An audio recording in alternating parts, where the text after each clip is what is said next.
Take your seats. Everyone's having a good time.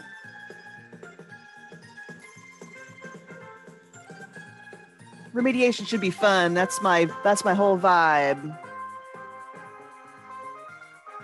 I'll get you guys to like it one way or another.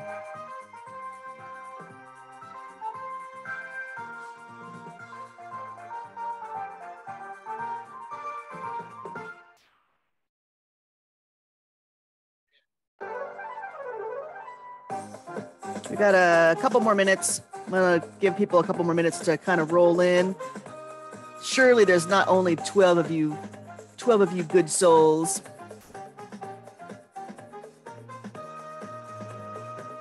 See, Liz, you go, girl. See, remediation is the most fun ever. People just don't understand. So I'm trying to convert a bunch of people. Oh yeah, no, yeah, plans crashing. I mean, when it crashes, it's really lame. But save early, save often, and prevent yourself lots of tears.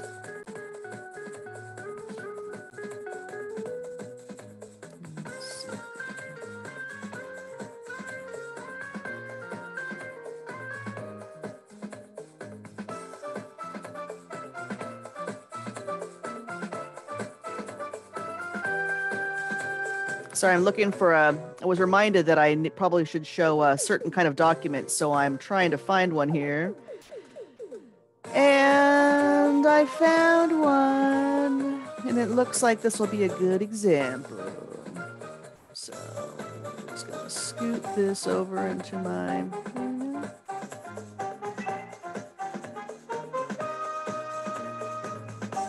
Yeah!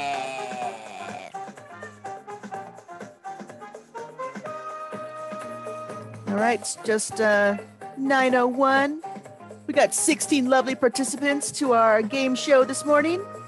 Hope everybody's got their coffee in hand. Turn off my music here, sorry. Trying to set the vibe for the class this morning, though. I like the cat meow also. Yeah, you like that? Good. Yeah. Nice touch. She wants to participate, you know? She's like, why am I getting left out? Good morning. I'm Diana Wilson. I'm from the web team. I will be your host this morning as we go through some remediation. You're here this morning because you are probably a remediator who probably has their neck deep into remediation, and you're probably struggling with some files that someone has given you because they had a report that was due yesterday and you just got it this morning, and now you have 15 minutes to make it compliant.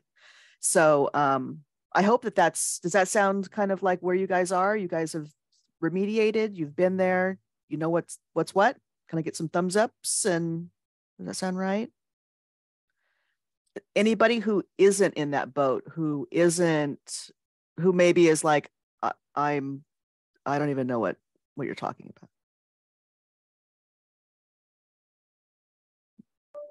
Shelly here. I've only remediated a few documents. Okay. But I feel like I haven't done it a lot, but I feel like I've learned enough in these trainings to take this one. Okay, cool. Okay, because I'm not going to talk about setting up Adobe and doing your headers like beforehand. This is all about like your boss got this report from a third party or something, or it was pulled from EFS, and now you have to have it remediated because it's going to be in a board item, or it's going to be up on the internet, or you have to share it with outside sources, or share it in email or anything else. So if you need that kind of assistance, we can do that, but it's not going to be today. So I might leave some of you guys in the dust. I hope not. So that's where we're going to start. Hold on one second. I just want to make sure sorry, I forgot that I probably should share scan documents with you guys, and just had to pull an example. So got that now. Okay. So let's just jump right in, shall we? Share my screen here. Hey, where's the shared thing? Oh, right. Okay. I've done this before. I'm a pro. Don't be scared. Okay. We ready for this one? You guys see it? Yay. Are you ready? This is just going to be like 2 steps and we're going to be done. No, sorry. Unfortunately, I do have bad news, and that is remediation is never going to be easy. We're never going to be able to press a button, run accessibility, press another button, and have it fix itself.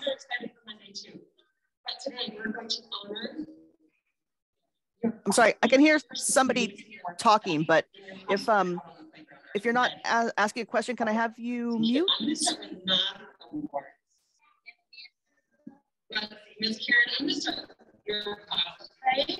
Let me see if I can mute. Sorry.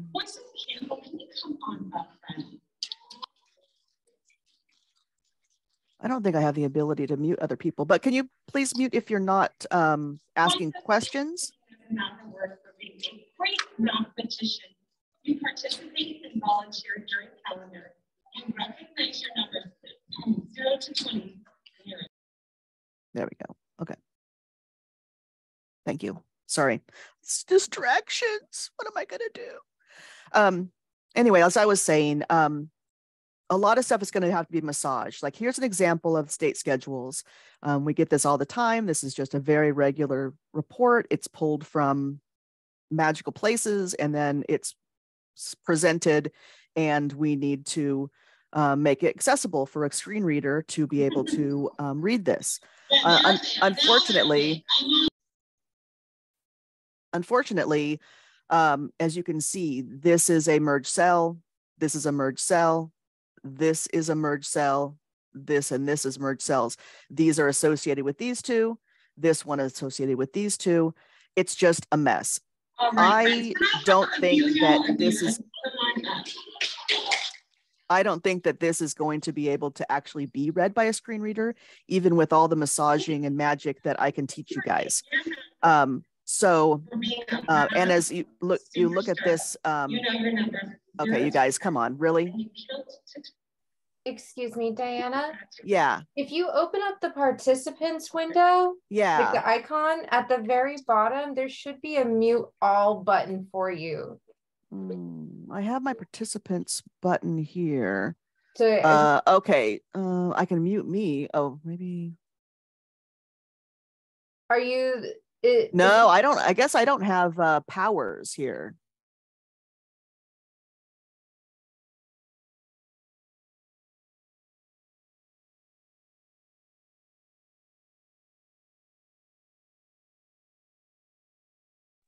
Okay.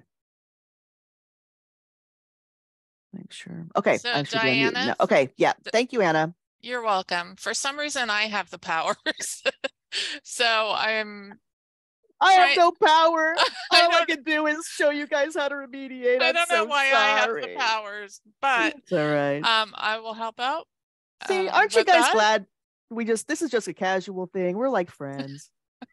Oh my gosh. Okay, so now I have silence. Now I can focus. Okay. There we go. Shouldn't have to do that again, I think. Anna, people can do it in chat, and Anna's gonna be my awesome host and answer questions. And if you lift your hand, we can talk. Okay. I do want to keep this casual, but not that casual. Okay, so as you can see here, you guys know how to get into the reading order. I'm not going to go through how you go into that. I'm assuming that you already kind of know how to get in and out of the reading order and can get into there. You can look at this and it's just trash, right? Like we know it's trash. This is all messed up. These are tables. This is all everywhere. This is a table. This is a table. It's just trash. So I just wanted to show you this, that we're going to get things like this. I do have ways that we can fix it or lessen the pain.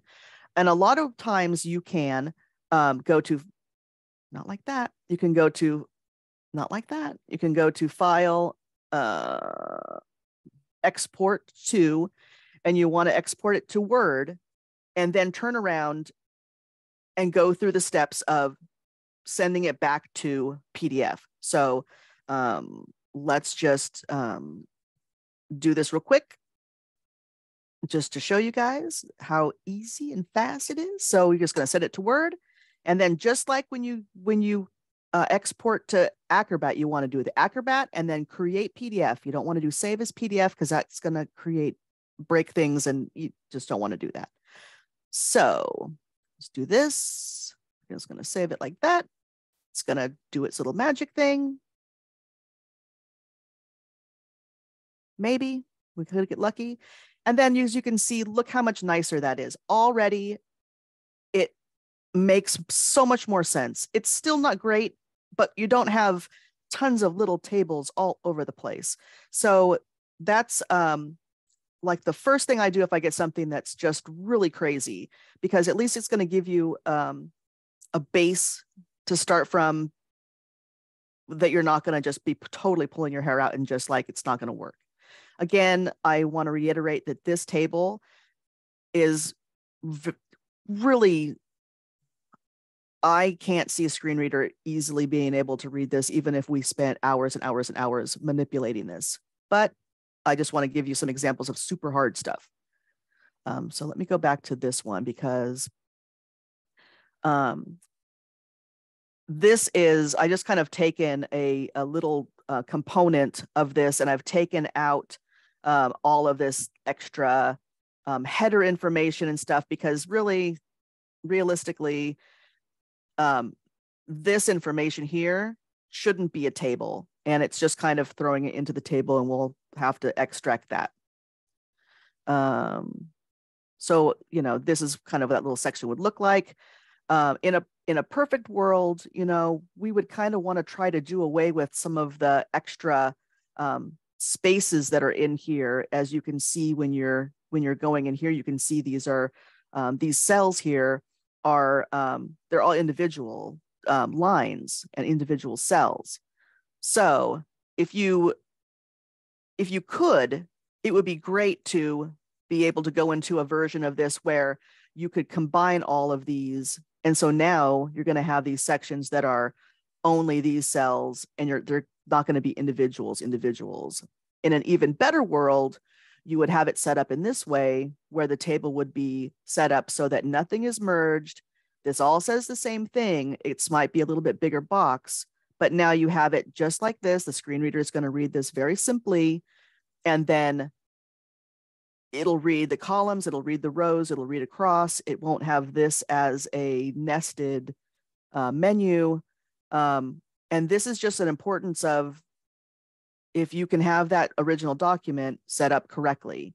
Unfortunately, we all know that oftentimes, like this is how it wants to be presented. This is because it's pretty visually. Unfortunately, someone who needs assistive technology is just going to be left in the dark. And honestly, even a visual person, this is confusing, all of this. But anyway, we get what we get. Diana? Yes. Chris Alexander has a question. Are tables sometimes generated in Excel? So is it better to export it back to Excel to operate on it? Especially tables of numerical data were probably created in Excel. Yeah, I mean, in this example, I took the Excel and I merged the cells because they weren't merged, you know, before I had the Excel file available to me. Obviously, in this example, the requester doesn't want it like this. You know, they want it in the pretty formatted way they have it. But if you have the opportunity that you could talk to your management, talk to the creator of the Excel, have a conversation about, you know, that's really not accessible. Can we go back and design it like this? It says the same information, and it's going to be much easier for me to manipulate to make it through a screen reader. So yes, go back to the Excel, make those changes, and then you can export it back into a PDF.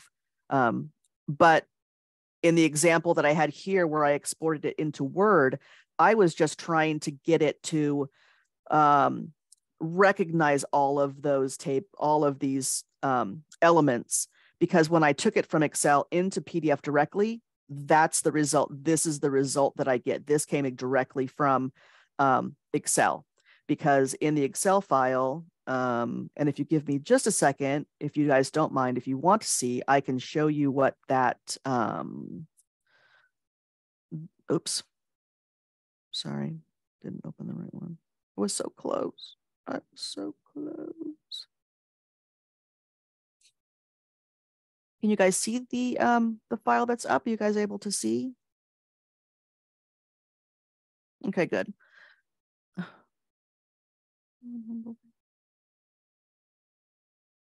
My mouse is being funny. So you can see here's all of the drama that we're having, right? Like someone has, you know, done this. This is just a horrible table. These are all the things you shouldn't do. I'm going to show you all the things you shouldn't do. Don't do this. You know, there's these padded cells that are here. There's no reason for this in a design aspect. Designers theoretically should know that they can put spaces in their cells just by spreading the cell out and coming in here and formatting the cells and doing the alignment where you're going to have the alignment go to the top, I think. Do that, and then we'll do this one to the top, sure. Right, and then you're going to have that cell. Then you don't need to have, you know, this action going on.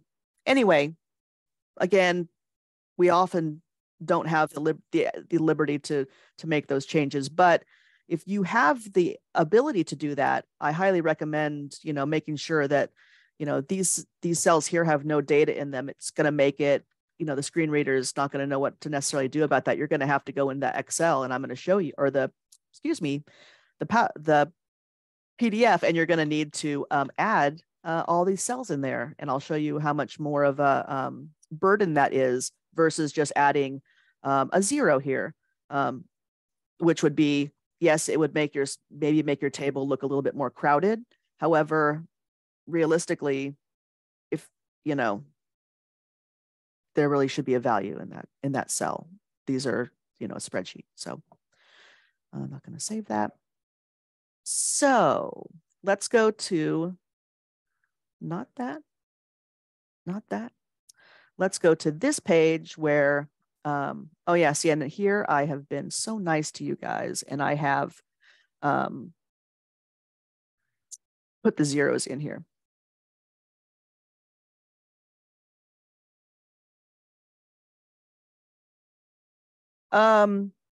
You can put dashes in the cell also. I mean, obviously, if you have a formula, the dashes will sometimes mess up your formula.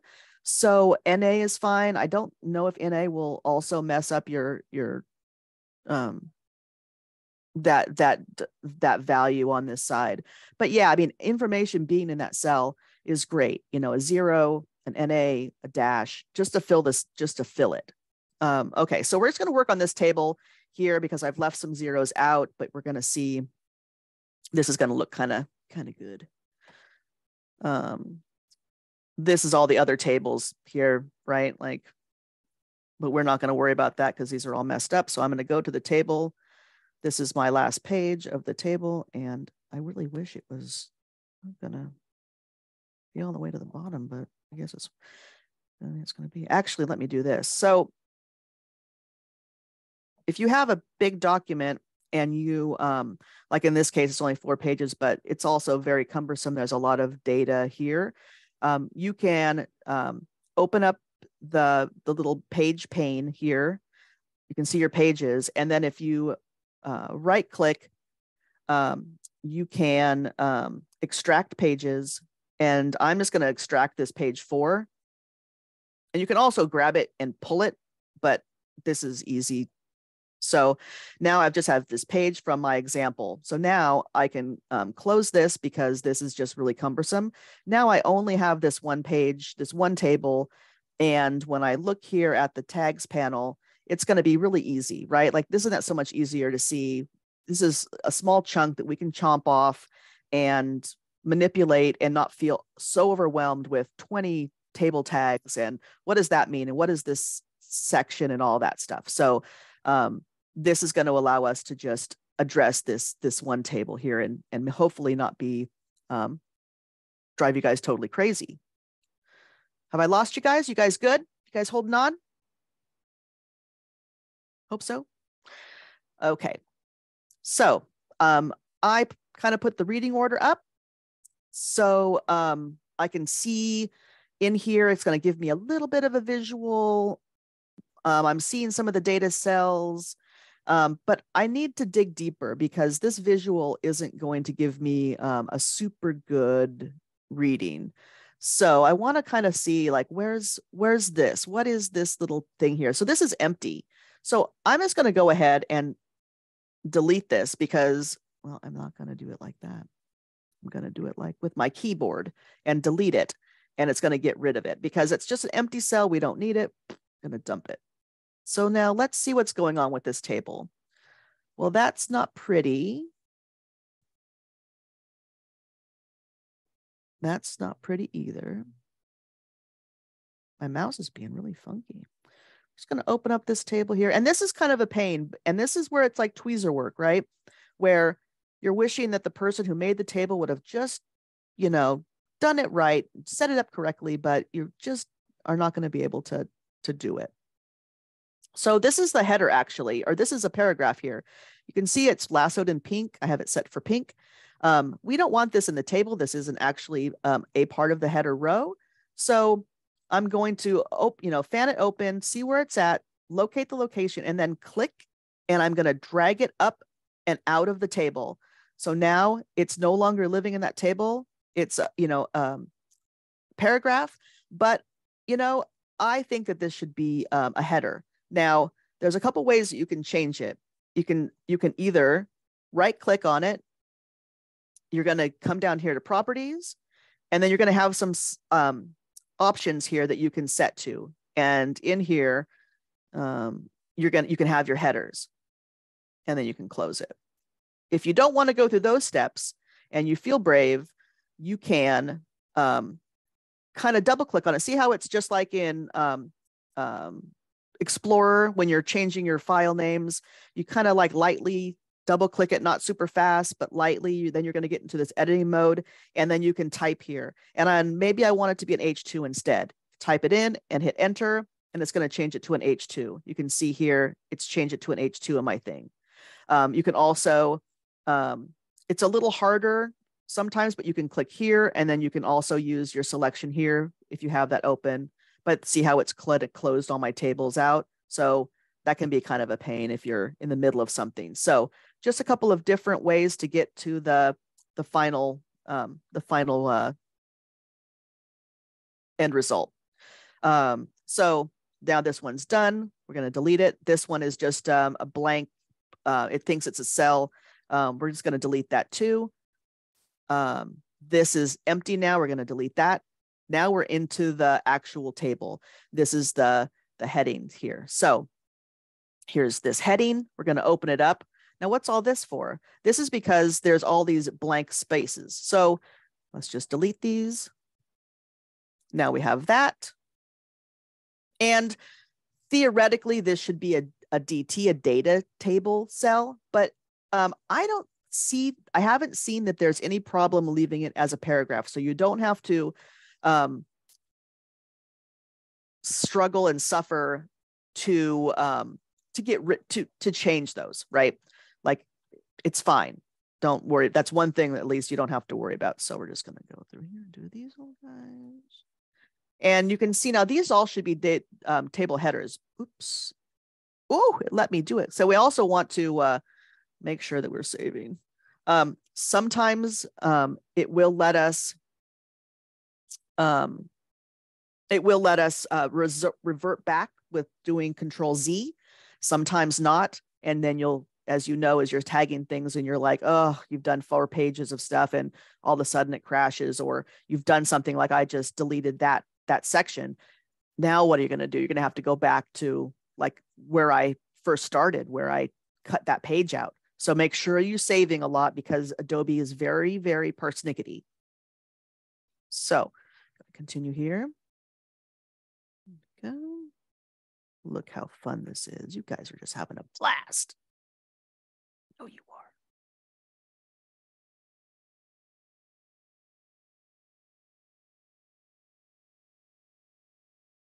All right. Got that. Got that. All right. Okay. Now, these are all headers, so we want to change them to headers. And you can either do it by doing the clicking into it, you know, the right clicking, pulling up the menu, going to properties. But just as easy to go in here and do this like this.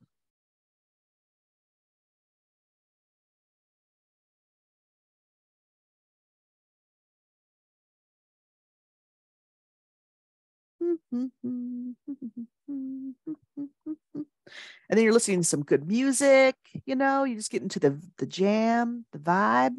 Okay. There, that looks pretty. And for some reason, I'm not sure where these guys are coming in from. What is these guys doing? Where do you guys come from? I don't want you guys. Oop, let me see if I can find them.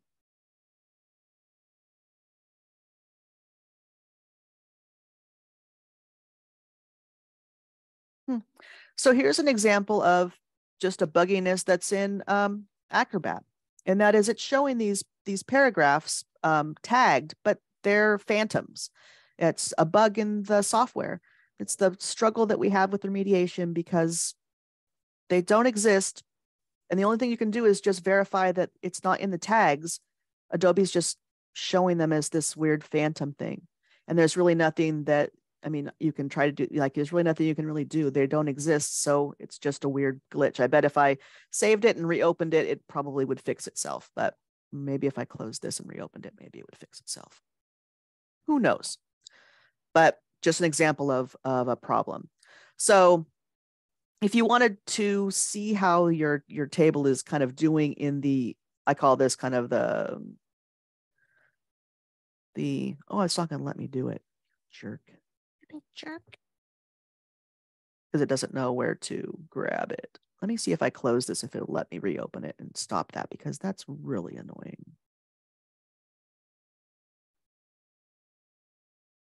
La la la la la la. This is not fun for me. All right, well, fine. That's really a drag because now everything is kind of messed up and I can't really like show you a good example, but this is the struggle that we're going to have sometimes, in that it is going to be glitchy like this, and you're just going to have to trust yourself, trust in the force, guys.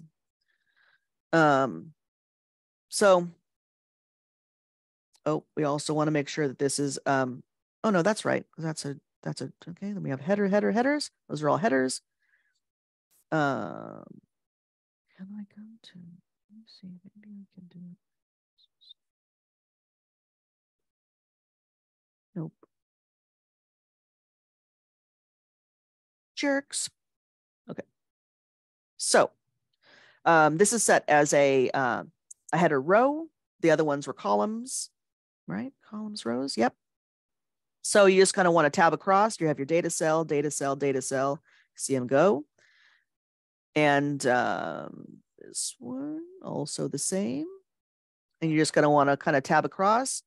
And you can really go like this too. You can see that all the pink lines are oh, under the H1 tag. Let me see. Are you hiding under there, you little turkeys? Nope. No. Yeah, those are just so they're just phantoms. Anyway, so you don't necessarily have to open up each of the individual cells like I have done. If you click on this, the TR, the table row, it's going to like highlight them in pink here, right? So you can see, okay, those are all filled in. Those are all filled in. There you go. So you're pretty much, so that's good. You have, and then you do want to check because it's not showing us. It should theoretically show us, but you want to make sure that your rows are, you know, this is a header because that's how it's going to read it as a header here. And boom, easy as that. Bam. You guys are super excited, right? Right? Any questions? I can touch on other things. Yeah. So how to, so okay, to edit and delete the tags. So let's go up here to our H1. I think I still have it at H1. Come on, baby. So the two ways you can do it, you can either right click. Oh, and actually let me share with you guys. I'm sorry. I did put my files up on the share drive in case people want to have access to them and pull them down. And then, you know, you can walk through them. And the only one I didn't do is this one. Let me put it back.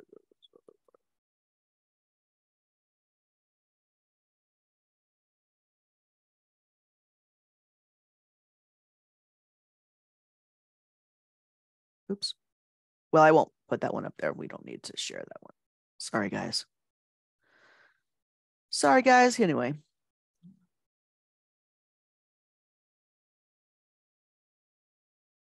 Let's see. Okay, first let me do the edit and delete tags first, then I'll go to these other questions. Okay, so right click, properties. It's going to pull up, this is the type of tag that you want to have here. Pull down menu, and you can scroll through and see what your choices are. And then heading level 2, close. So that's one way. Second way, right click, or I mean, I think you can right click on there too. No. So you would lightly, just like you would in Explorer, like you're going to change a file name, lightly, like two clicks, you're going to get into the little, it'll allow you to edit into this field. You can see where your cursor is, and then you can edit it, you know. But if you put like, you know, dog face in there, you're going to break it. So you do have to be cognizant that it's, you have to put the right tag in there. But typically it's H1, H2, etc. List, which is L, LI, or, you know, your table headers, table rows, data cells, TD for table data. Okay, is that good? Okay, so there's that one. And then if you want to delete one of them, you really just select it. Let me save this because I'm going to probably blow this up. So you can click on it and then just hit your delete key and it's going to delete it. It doesn't show that it's deleted on the screen here, but it's deleted in the data. And then I just did Control Z and it brought it back. Don't trust that Adobe is going to bring it back because it often doesn't, but sometimes it will let you undo, and undo is the Control Z. Control Z is your friend. So, okay.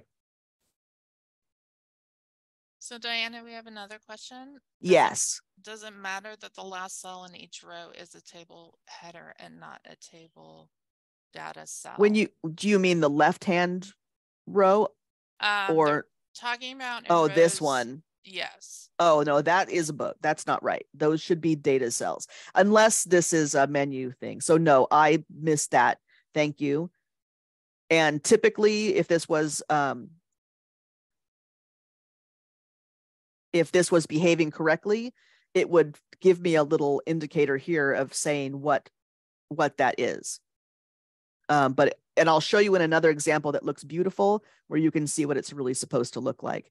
You really only, and sometimes you don't even need to have this as a header row. It just depends on if you're looking at the cell or looking at your table and you imagine that information is going to then go up into where the column is, right? So you're going to have this belongs to this.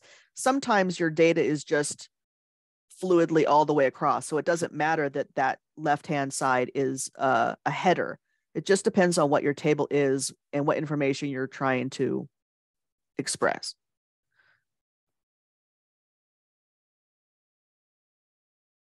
And there is an easier way to also do this, which I'm going to show you in a non-broken scenario because this is hosed. But it's a good example of how you can get into a situation in Acrobat and be like, what's going on? How am I ever going to get this remediated when I can't, it's not, Adobe's not showing me the right graphics, that sometimes you have to do this. It's pretty infrequent, I would say. Don't you think, Anna, that it does this?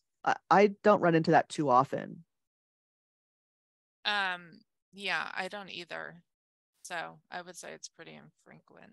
Okay. So it looks like some people might not have access to the shared drive. Can you access what I just shared there, that link?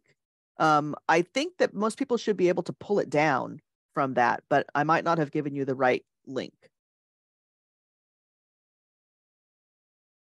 Okay, let me see. Let me go back here.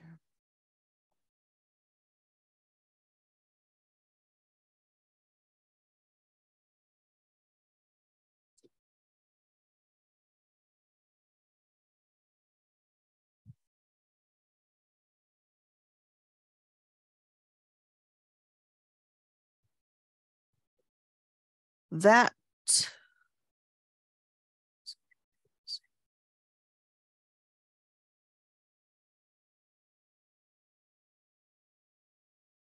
huh. So Diana, if you just copy that link right there, that share URL. Yeah, that's what I thought. That's what I thought this was going to do, right? But it just takes me to here. Yeah, oh, I guess there it is, right? Anyway, there we go. Sorry. God, Diana, I thought you were a computer person. Okay, let's see. Did I get all the questions? Diana, could you pop that link in the chat? In the chat, please. Did I? No. Sorry. Oh, there we go. There. Perfect. Oh, yeah. I had done it. It was just the second one. Anyway, there we go. Sorry about that, guys. Okay. So now you guys want to see a better table. You guys want to see something I'm pretty proud of? I'll show you guys. Absolutely. I know, right? So I cut my teeth in at the Board of Supervisors doing budgets.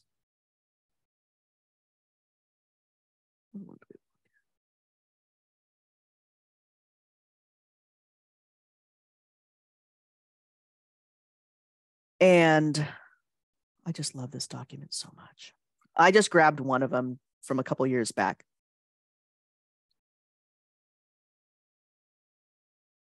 Look at that. It's totally clean. It's lovely. Ooh, it's so beautiful. So here's an example of a document that was done right, that was set up from the Word document, from Excel documents, to be as carefully established as possible. The tables, if you click on them, like not like that. Sometimes you also, I don't know if you guys have noticed, have to open and close the reading order to kind of get in and out of things. Really? Really? Am I gonna like make a liar out of me? Make a liar out of me? Oops, not that.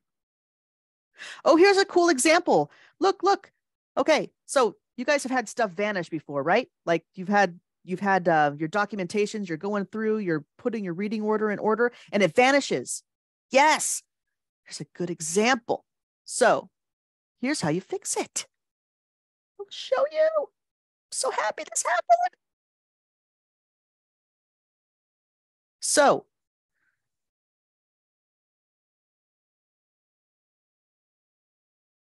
totally unselect my guy.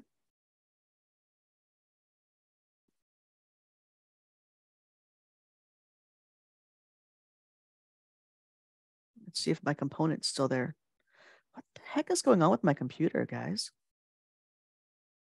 Ha. So what you'll want to do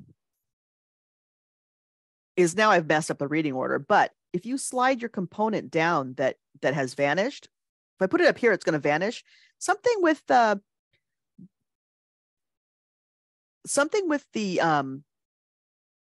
way the layers of the Acrobat does things, it gets kind of lost in between, and it's another bug, which is fantastic. But to get around it, you can take your component and drag it to the bottom of the items, and it's kind of, oh, see, my thing is funky. No, see, look, it crashes, guys. It's not just you. We don't want to send a report because you guys don't care anyway.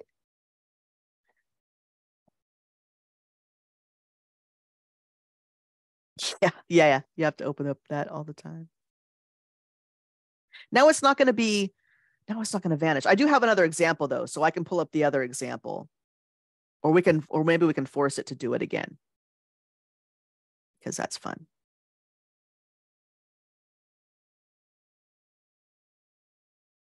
Oh, interesting. So what do you do when the items vanish? Do you go into edit, and then because there is another way you can do it. You can go to edit and you can grab your items, and then you go over, you have to grab them correctly though, and it's kind of a pain.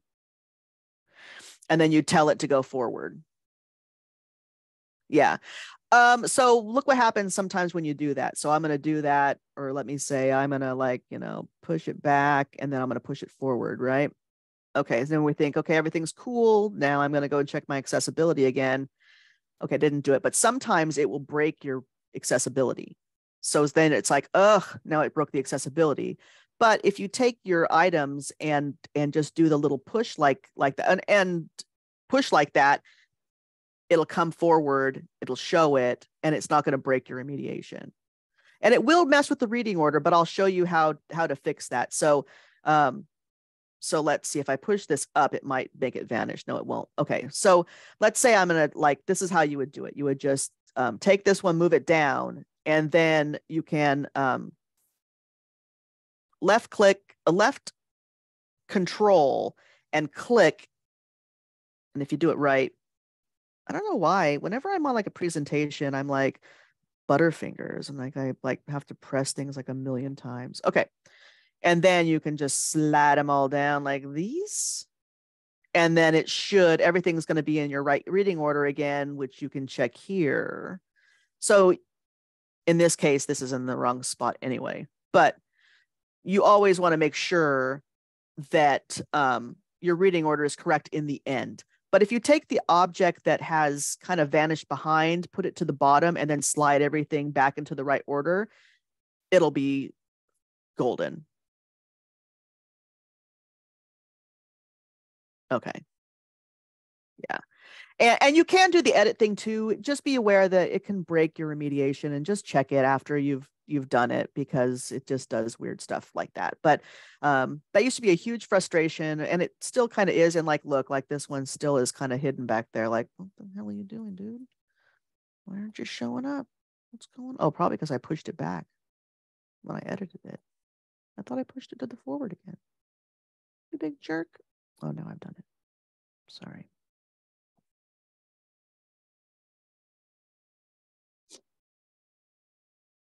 Yeah. Why are you gonna be so challenging to me? Don't hide. Come forward. We love you. Well, whatever. Oh no. Oh, because it's this one. Yay. Okay. Sorry. Oh man, it breaks. It's not you. It's them. It's not you. It's them. It really is them. And it is. I mean, it's gotten a lot better. I do have to say that a lot of errors that I used to see, I don't necessarily see any longer. It's a lot better. So, okay.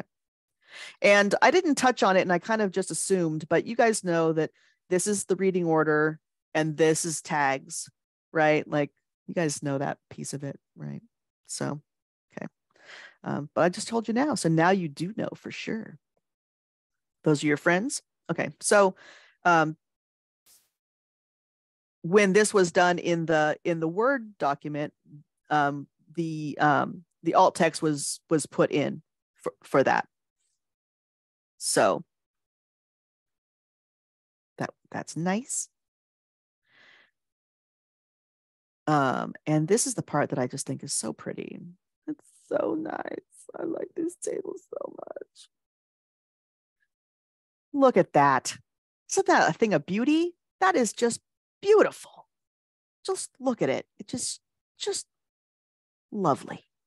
I mean, so this is really an example of how a table should look, right? It's very simple, goes across, these things are tagged. This happens because the work is done in the beginning. And that's the really thing I want to drive home is this can be done.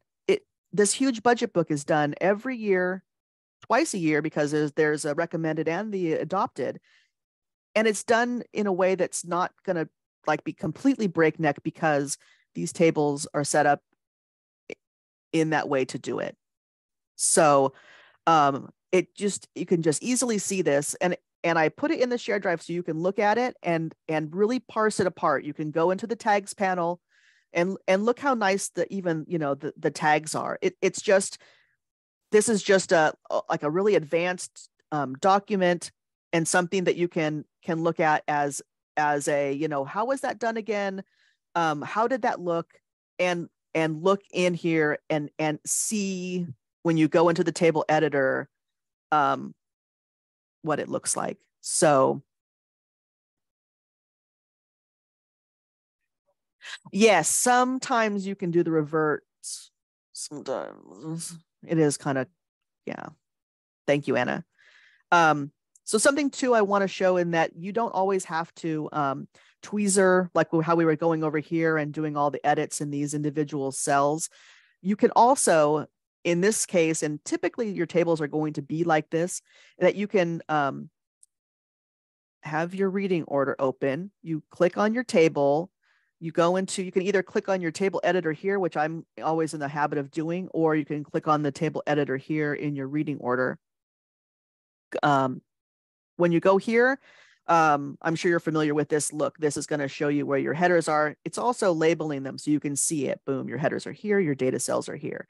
But let's say you want to make sure that these are your row header. And I mean, theoretically, I would have set them as rows, but it's not exactly wrong to leave them like that either. But I want to set them as rows to make myself feel better about myself.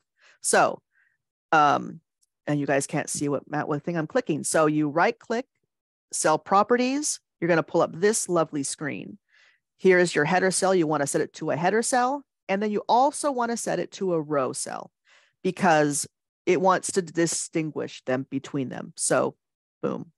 And then because we're in here, let's just make sure that these are set correctly. And it's not. It should have this set to it. And that's probably because this table is very clean and it comes through and you do the check and it's not telling you that it's wrong, but you really kind of want to do it. And no, it's another step, but it's kind of a thing. So, so there's that.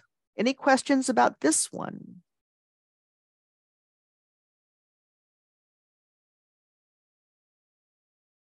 No, good. Is there a way that we could hear what the reader would read on that clean graph? Yes, and if you want to, I don't have an external speaker that will read it to you if I play it, but download what is there and then do the edit, read out loud, view, read out loud, and then read this page and you can listen to it. However,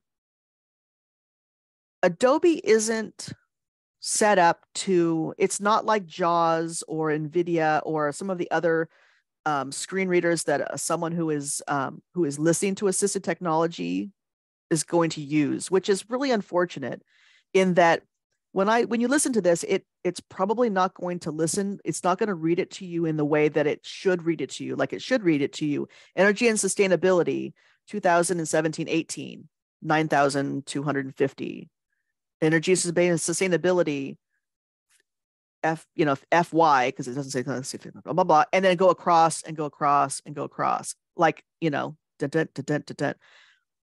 a real accurate screen reader that someone who is blind and needs assisted technology will do that. Adobe probably won't, which is super frustrating. It's been really one of my huge pet peeves because I'm like, how can I listen to it and know that it's correct?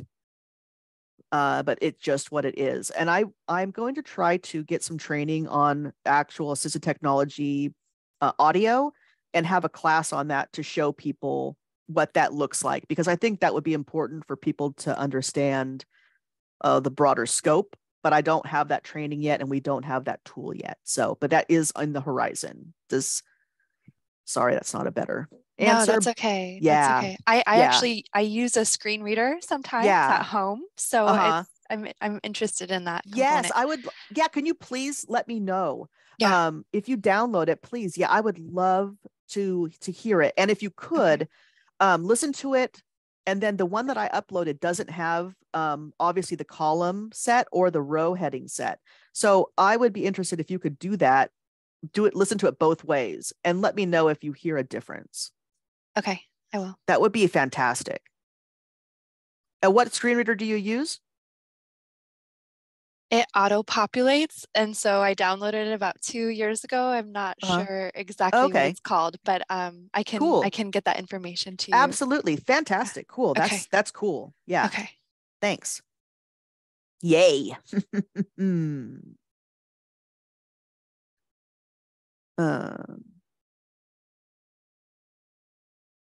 Let me see. I don't know. Let me see if it'll play it. I don't know that it will. Activate play out loud. Oh, come on. Really?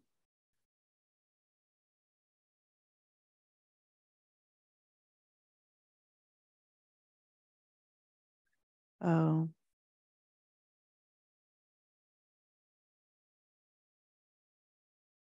It was on the wrong page. Sorry, guys.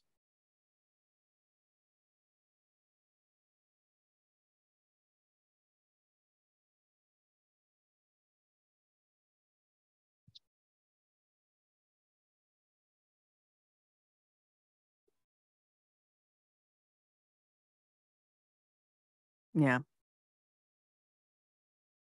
Yeah.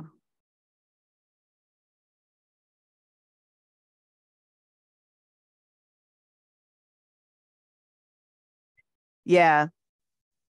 Yeah, I'm not. Oh, you guys can't hear it. No. Yeah. I didn't think so, but thought I would give it a try, guys. Sorry. You can share your sound before you share your screen. There's a little button when you click your share screen. There's a little square in the bottom left-hand corner that you click share sound. So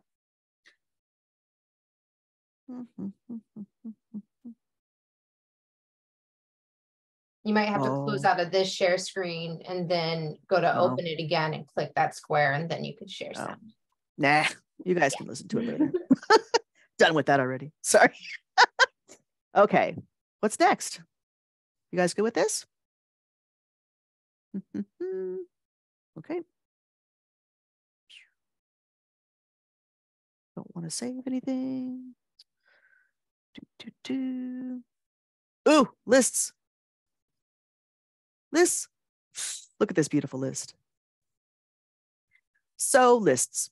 Lists is something that I only very recently learned about. So I'm kind of excited about sharing lists with you guys. So lists, when you're in Word, you can, and we all know in agendas, you're going to have your lists and everything. And theoretically, your list should be just like this one. And you should just be able to come in here, run your accessibility check, and then boom, you're going to say, wait, why there's a heading problem? But I can fix that. That's no problem. That's just an H2. Dude, I got this. Going to run this again. Boom. Just going to have to make sure my title is set and I'm good to go. You better check. You better stop yourself because you got to check something else. You're going to have to check your tags because look, this L body, this looks fine, but here's another list. But this list is set as paragraph. Oh man. You know what this means? I'm gonna have to go back into the tags panel. So click on tags. And you're like, okay, that looks good. Got my paragraphs. Got my other paragraph here, which probably should really be in the list. Oh, this is not actually set up in the list correctly. So this theoretically should be in the list, but it wasn't set up in that particular Word document to go into the list. So that's why it's like this. But so this one, it was set up in Word correctly where I used actual list, tagged as a list. So if you go down this little, if you click on this one, it's going to go through everything, but you can really open it all up. I just want to show you because it's really deep here, and you really shouldn't probably have a list that's ever this deep, because this is, I think, is 7 layers deep. It's a 7-layer cake, and you really should, I think, keep it to 6, they said, and even that's really stretching it. But you know, look at that. It just like, it automatically just does it. And it just like, it's all nested and nice, and you don't have to worry about it. And then the second one, I did it manually. So I just threw the stuff in there, and it's like, good luck. So unfortunately, you're going to have to replicate all of this, all of that. And here's how we're going to do it. You ready? So click on this guy. You're going to go to your properties. You're going to open it. Know your alphabet. So come on. What article?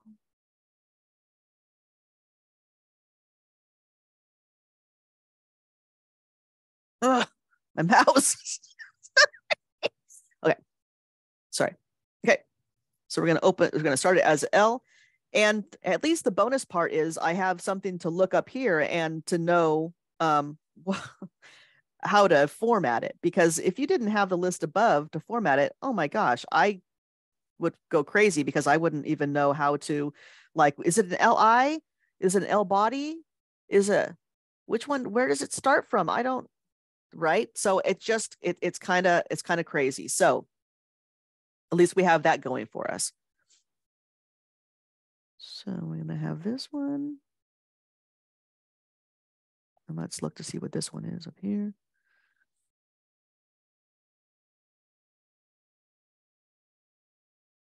Okay.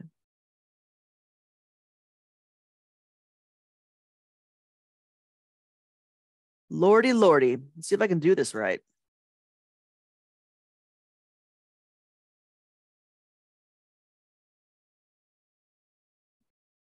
LI. And it goes there. But then it needs to have an L body, I think.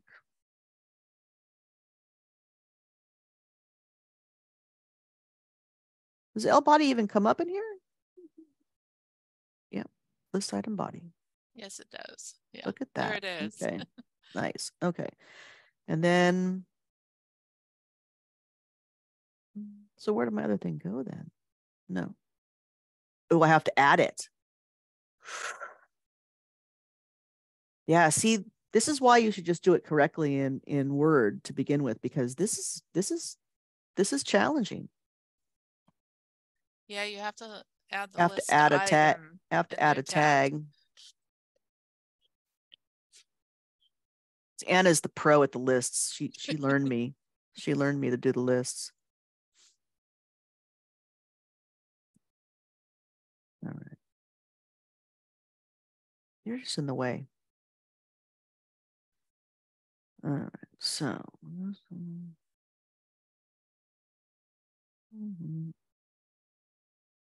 that goes in there. Okay.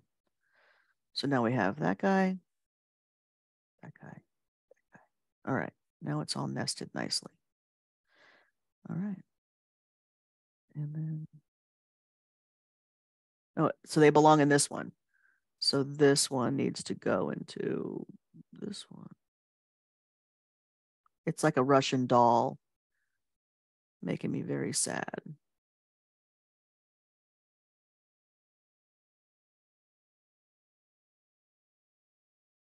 Why aren't you going into your tag there?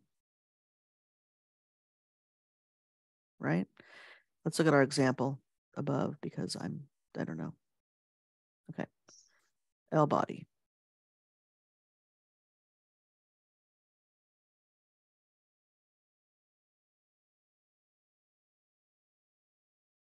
Like legit, this is like super not fun.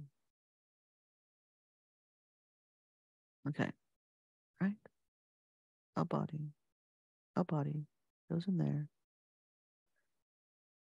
Right, because I don't have that one there, so that should be good, because I have nothing in there. Okay, and then so this one. You need a list item in that second list. in the second one, I thought I added that one. No, this one, L body. So this one goes into the L list? No, this one goes into that one. This one belongs into an L list. Okay, so I have to add a tag. Okay, gotcha. List item. Okay, there we go. And see, I just want you guys to see how challenging this is. And this is why you should never do it this way. And then this goes into here, right? Correct. Okay, so there, and then this goes into here? No. No. Yes. L body. This should be in the L body.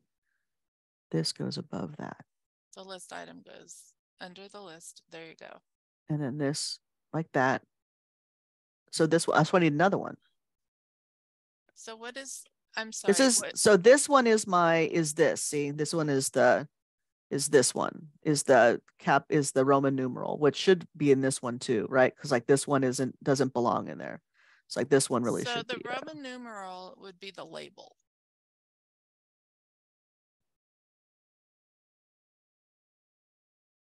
Oh. I'm just saying in a Roman numeral by itself. I wanted to make sure that this one is now should be in there like that, right? Oh no, this one should be. But then this one needs to be in a L body. And everyone's like, I'm so confused. I'm confused too. Sorry, guys. So you start with the list, then you add the list item. Yeah. Then you add the list body. Get down there, boy. And they all nest into each other. Okay.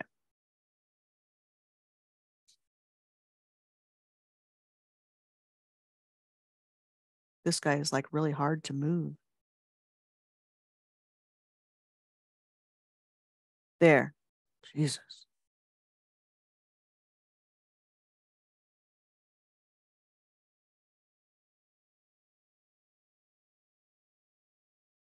Should have Anna do this piece of it because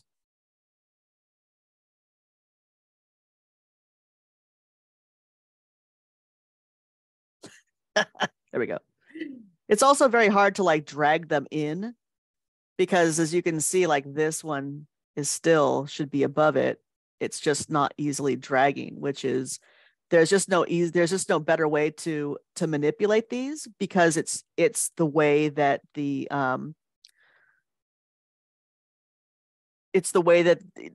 there's no reading order. There's no way to do this via the reading order. Unfortunately. So Anna, when you do these, would you suggest making all of these lists first and then nesting them inside? Is that how you would normally do them? You would do this and then do a list item and set them up individually. So like you would do that one as a top layer list, because that's how they have to be to start with. Right. And I apologize for this kind of being a weird training, but like I try so hard to have my lists be correct in the actually what I would do is you click all of those lists that you just created, and I would right click, go to properties, change it to Shiza, sorry. That's okay. Right, because I made them list items. And make them list items. Okay. Okay. Then you create your list that goes above each of those items, or not each, the main list.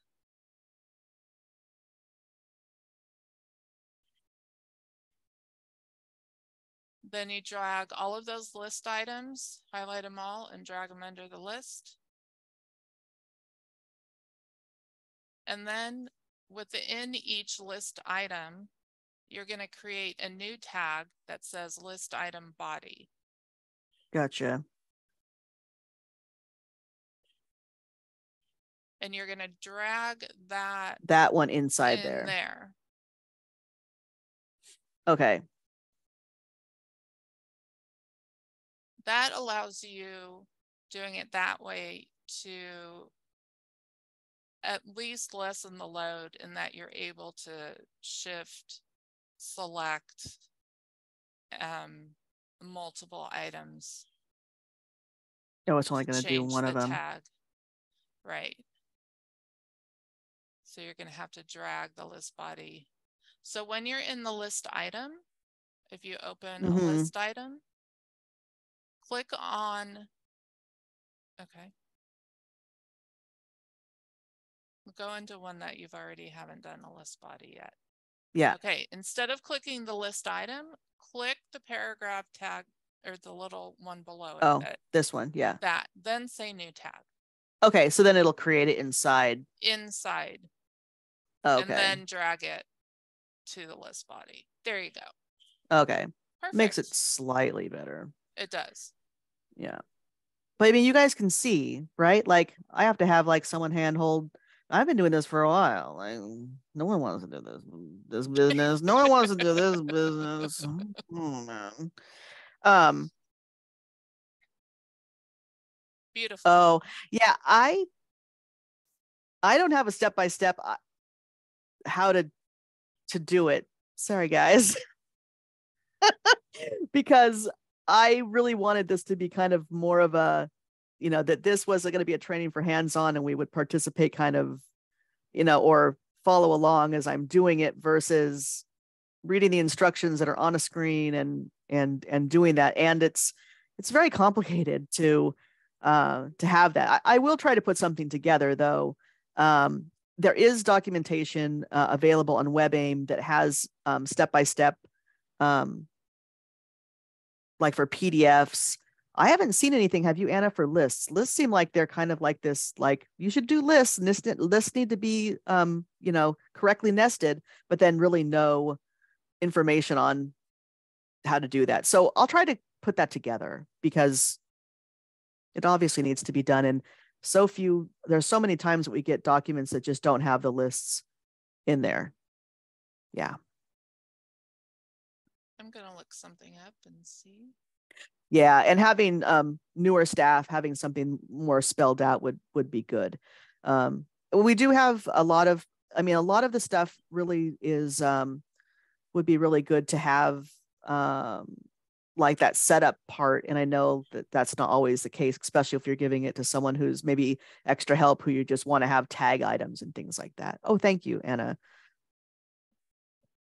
And then I think that we have to nest these all down together into it. They all have to live. Oh no, or is that because this one, they all live under that one list item. So I think Correct. They all have to kind of live underneath there. So you kind of have to then you have to grab, let's close them all. These are probably all not right. So this one now has to live in this. This one has to live in this, right? The list body goes into the body. The list body, it goes into the list item. You have a list item and a list item. Nope. Nope, it's not gonna let me. I went too far. I went too far.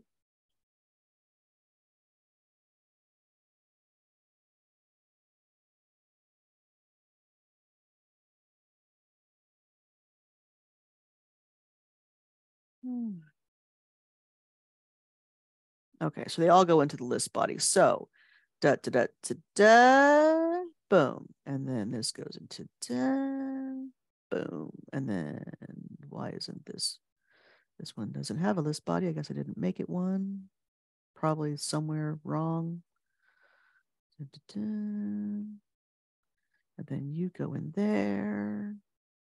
I don't think that's right.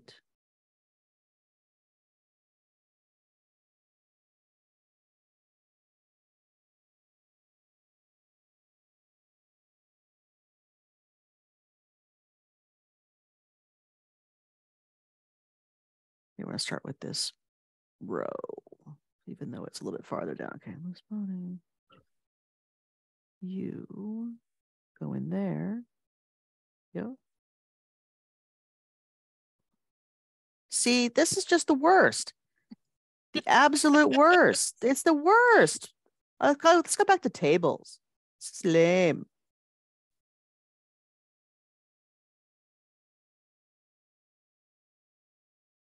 Right, you have to go into this body then, right?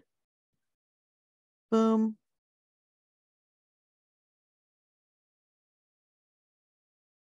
I have it all messed up, Anna.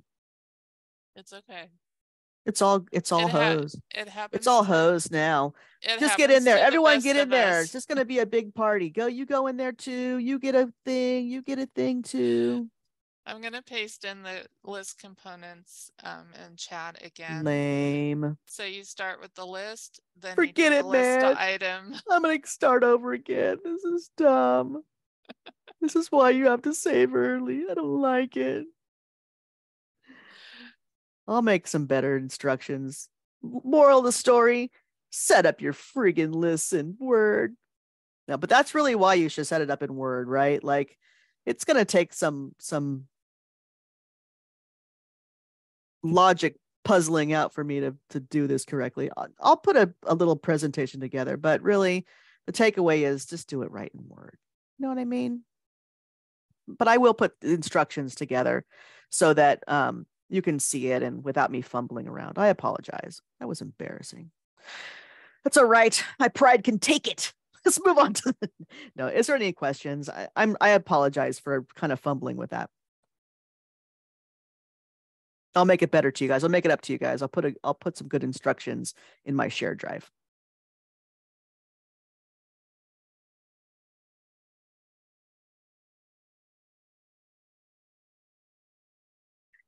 And I don't see the LB that you're saying. You say LBL and then L body. Is that like the L body is the, because I don't see it here in this one that's coming through. I see the L, the list, and then the body. Yeah, some people use the label, which would be okay. The and then A, it would okay. The B, the C, the D. I don't believe it's necessary to. Interesting. There's a little bit of, shall we say, controversy as to whether or not that label is needed. Yeah. But you can tag it okay. all as the list body. Okay. If it has risks, as long as it has go ahead. As long as it has the structure of the nested, the structure behind it, it should be fine. Yeah. Okay. Again, I apologize, guys. Like I said, the listing is really new to me, and it's, so, we're just as good as our tools, right? So, so the risks of Adobe Acrobat in remediation. Can you elaborate on what you mean by that?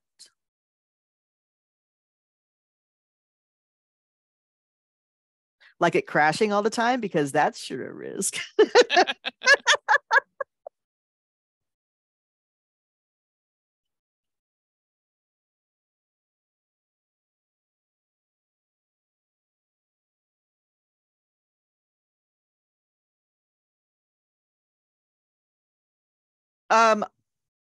I think the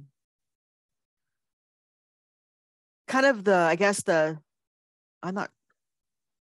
risks are that, like, let's see, for example, if I run this accessibility,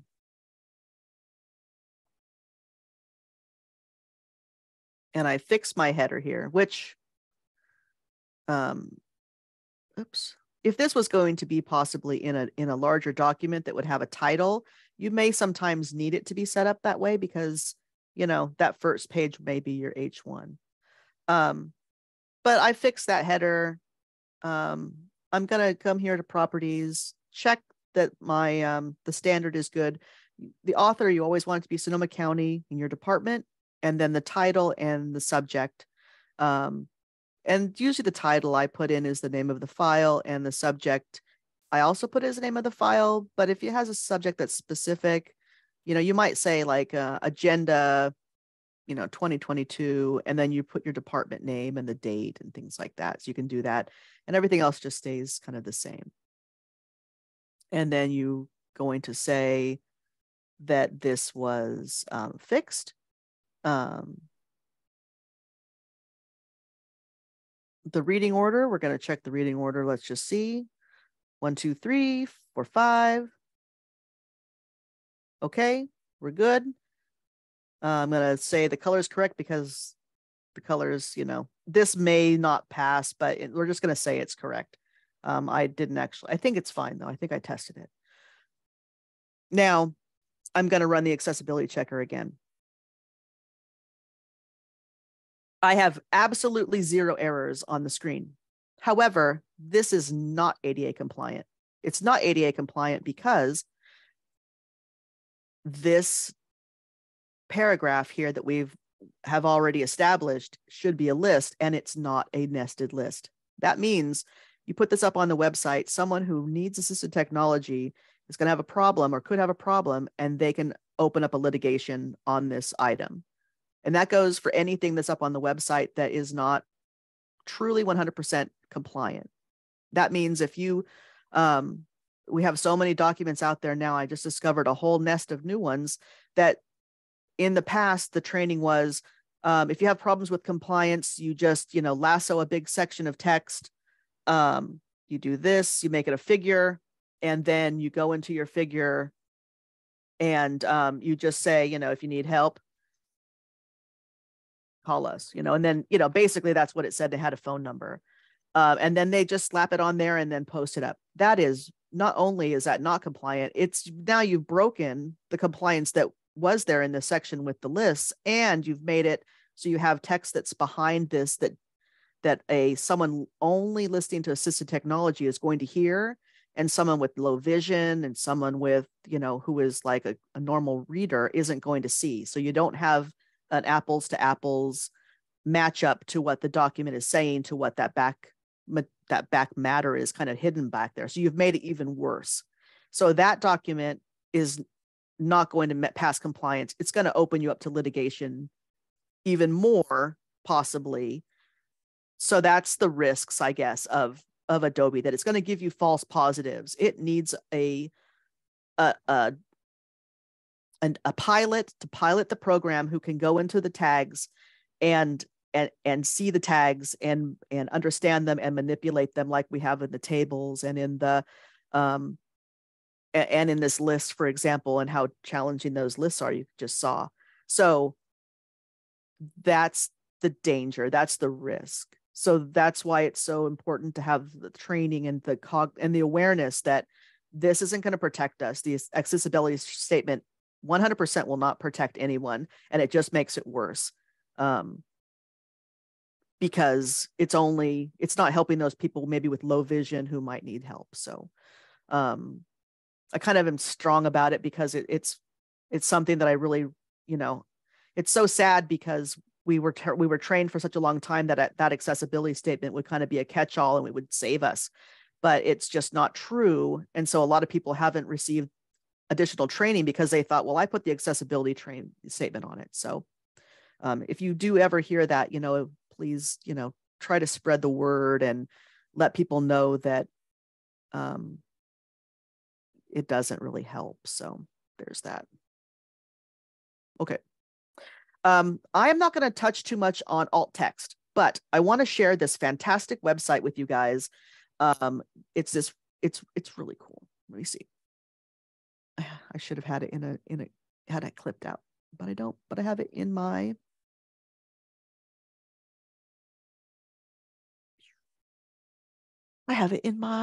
bookmarks. I have it here. Oh, do you? Yeah. Aha, I got it here too. This is done by the Social Security Administration, and it's this, yeah, there you go. It is so good. It's so cute. It has this seeing eye dogs for the blind, and it shows various pictures. It goes through this whole thing. It has this cute little dog. Thing is all crazy. Where is she? Where's a cute dog? Look at her.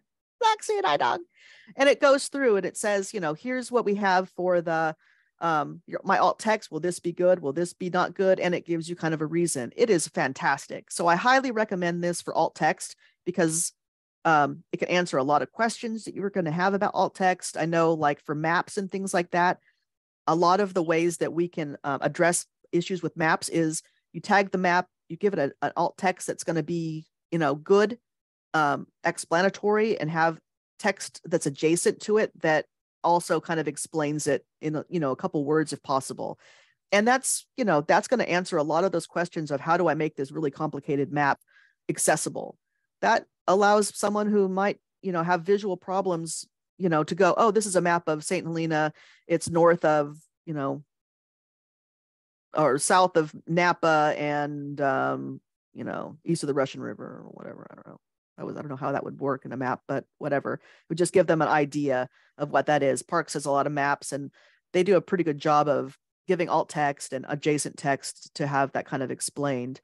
And you can always, like I said about the accessibility statement, don't hide it behind an image. Just have a blurb on your document that says, hey, if you need help, contact us. Make that available to people who are visually sighted as well, because someone who could maybe read that might have a learning disability, who can read just fine, can see just fine, but they're like, I'm looking at this map and it doesn't make any sense. Oh, I can call this number and someone can help me.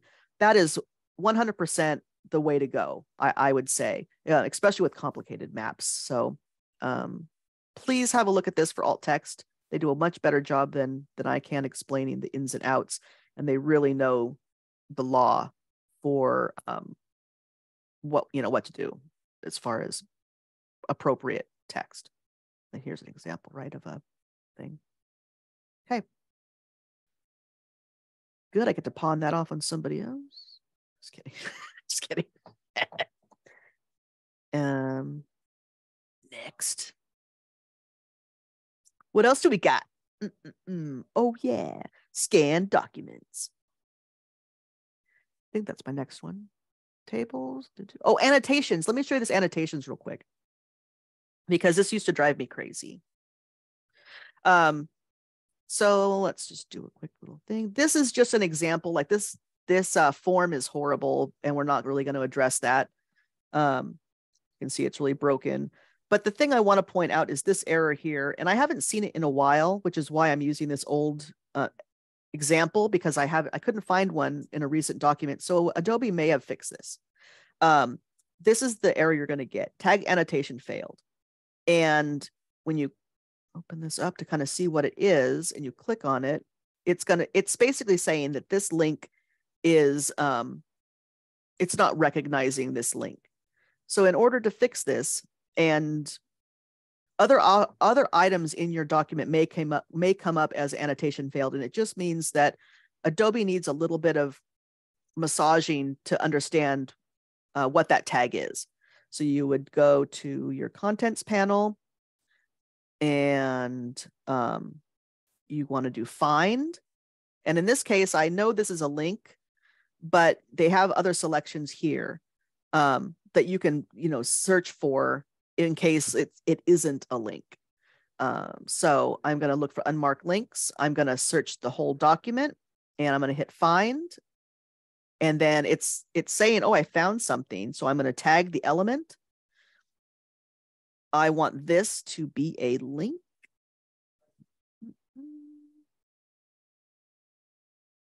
You don't have to give it a title. Find complete. You can close this, and it'll really search the whole document. So if you have 200 pages, it's going to search them. And it doesn't take too long. And then it clears it right up. So I hope that's helpful. I know that was used to be an error that would just drive me crazy. So that's how you fix that one. Any questions about that?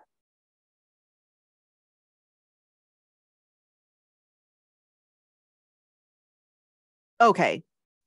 Awesome.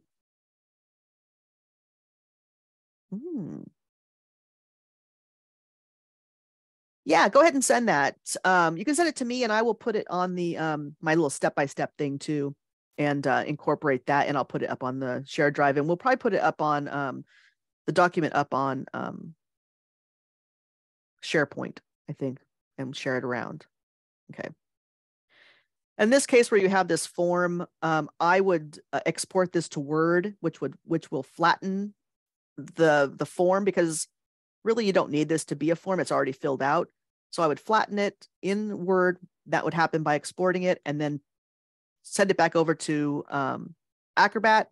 And then I would do my remediation. I would pull this information out of the table that it's currently in, and then make sure that these headers are set. And in this case, see how this, you don't need to have your row here because this doesn't matter. This is just data. So you just need to have your column row set for that one. Yeah. Do you want me to go through that step? Or are you good? We have about half an hour. Okay. Boom. Close. No.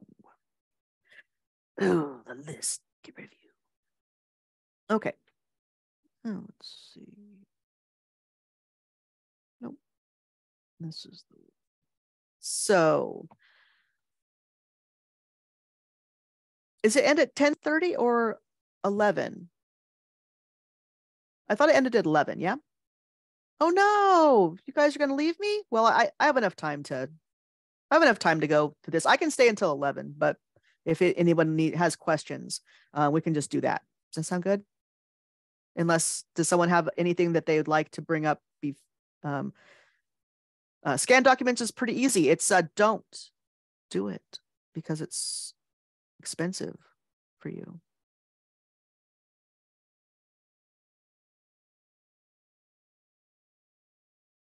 Okay. Okay, I'll address the Spanish one after kind of going through the scan. So unfortunately, when you scan a document, it really makes that document one big image.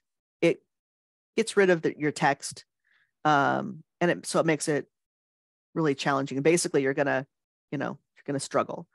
Now there's Adobe, and there's another program that I'm trying to get my hands on that you can do an OCR and you convert that image to words.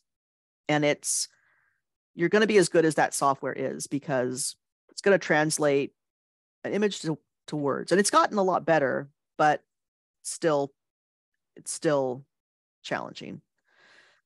This is a document. We had a bunch of documents that needed to be remediated, and they were old scans, but they needed to have them posted online. And a second party had gone through and done the remediation for us. So it was quite expensive because they had the tools to do it that we just don't. It's very hard. But what you want to do is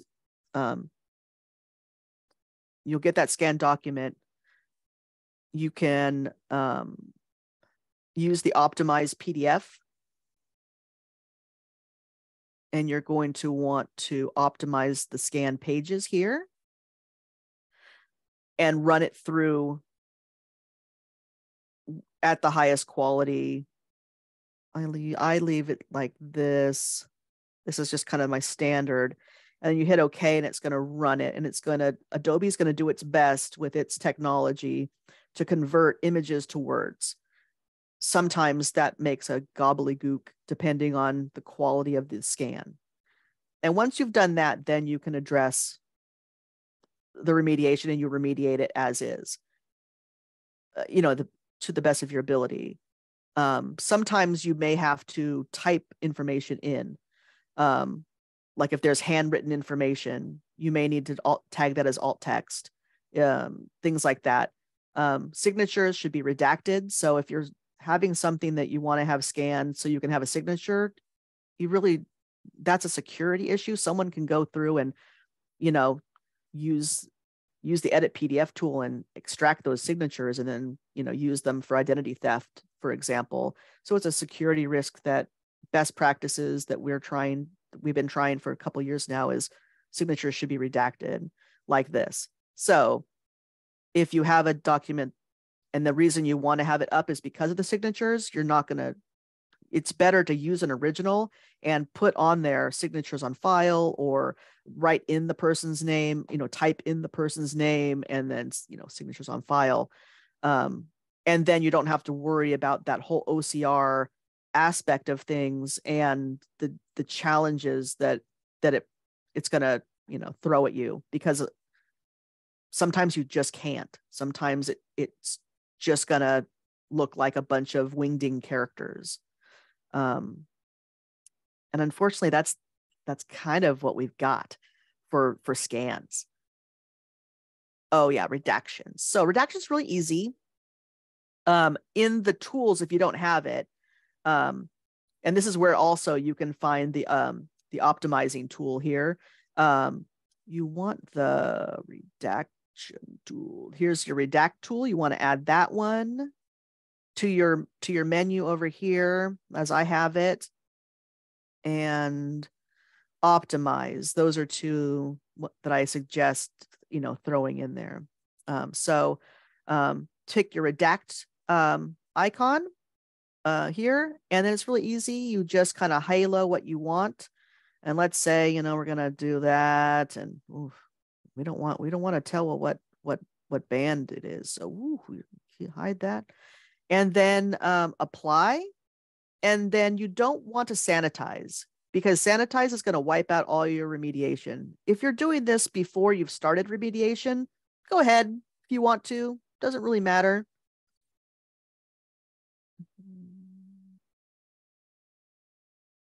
And then continue.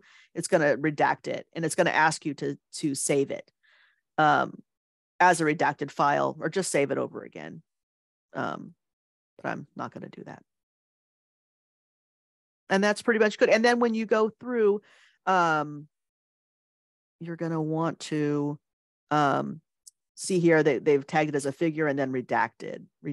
So that's kind of what you're going to want to do with that black space is capture it. Here it's going to give me like a little tiny one. That's fine. Make it a figure and then say redact. Boom. For all those little redacted pieces.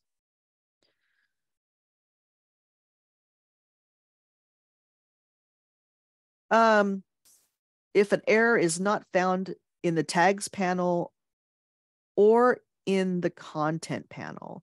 So like in the example that I had before where I ran it, but the list was wrong. Is that what you mean?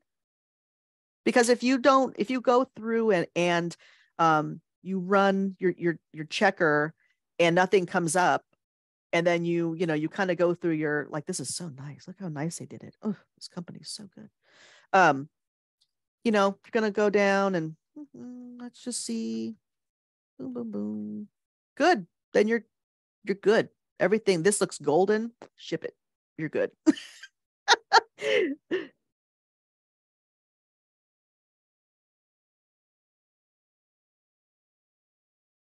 Oh, like a path.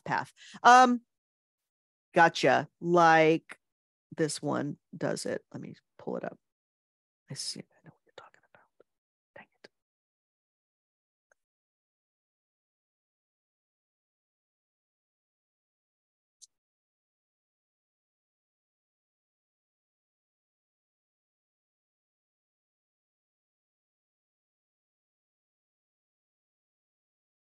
Sorry. Blank air. This one has them, I think.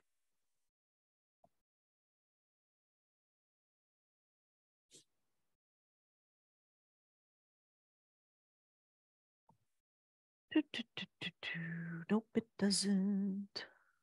Does it come here? Like, oh, here, right. So you kind of want to see like what it is. In this case, the path is this figure. And in the case of this document, can you see where the path is here? There is already alternate text. It was put in at the Word document. So, just see what it is, because sometimes, and thank you for attending, everybody who has to sneak out. I understand we're going to stay a little bit late. Just see what it is. I'm not sure why sometimes it puts path in here versus saying image. Sometimes I don't see a paragraph or a picture. when I try to select, oh yeah, when you're kind of like going like this, and like what we did with the redaction, right? Like you're trying to lasso it and it doesn't grab that image. Like, see it, I didn't do it there, right? It's an Adobe, that's an Adobe problem. If it's an image, I will try to grab something that's adjacent to it, like in the redaction in this example, right? In this example, like I'm trying to lasso this section here, but see, it's not grabbing it. It's not grabbing it. So maybe but it will grab this one, right? So that's just enough for me to go, okay, cool. Now I can make that a figure. And even if that's just a piece of this huge map that you have on your screen, you don't have to tag that whole map. You can just tag a piece of it, and then you can have all your alternate text for that image in there. When that is a text that's not going to grab for you, sometimes that text might not really be text. Usually what I do, if it's not grabbing it, I'll go into the editor here and I'll just make sure, like, is it really text? Can I, can I go in here and type in here? It's not even letting me type in here. It's crazy. So just to see, because maybe that might not be text. It could be an image. And you can export it to Word, export it back to PDF, see if that'll behave better. That fixes so many things. Yeah. So does that, hopefully that's good. Yeah. There's doc signatures. All of them should be redacted. Yep. Everything that's a signature, yep, you should go through and redact them, because sometimes we get reports and it's that first page, or like the budget, right? Cheryl will sign her name to it, and we don't always grab that and redact it. But if you have a file that just has a bunch of signatures, you really should redact them for the privacy and security of the people who are having that document posted everywhere, to prevent someone from identity theft, for example. That's really the reason for security that we're blocking them. Just best practices. I know it can be challenging, especially when it's like the purpose is to have the signatures there. But sometimes just saying, signatures on file, and allowing that can, that's then if someone really needs it, they can, request a printed copy or something.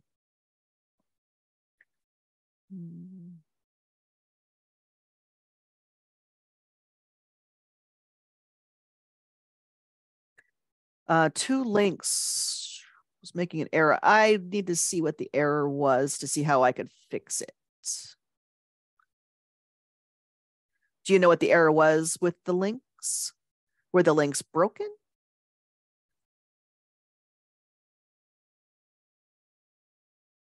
Yeah, I needed to see what the error was. If it wasn't an annotated list, sometimes Adobe does do weird things, and sometimes Adobe will throw up incorrect errors. Like we looked at that one table, right? It was tagging things really weird, and we knew it wasn't the correct tags because we could see it in the tags panel, but the representation it was giving us visually was wrong because of some bug that the system has. The tool is just a little bit wonky. So if you can look at the tags and go, yeah, I see it's listed as a link, it looks good, but it's still flagging that as an error, you're going to be good. It's just Adobe, again, being a false negative, just like the false positives. So just kind of look in the tags and feel comfortable that if you see it, that it's going to be good for someone who is listening to it.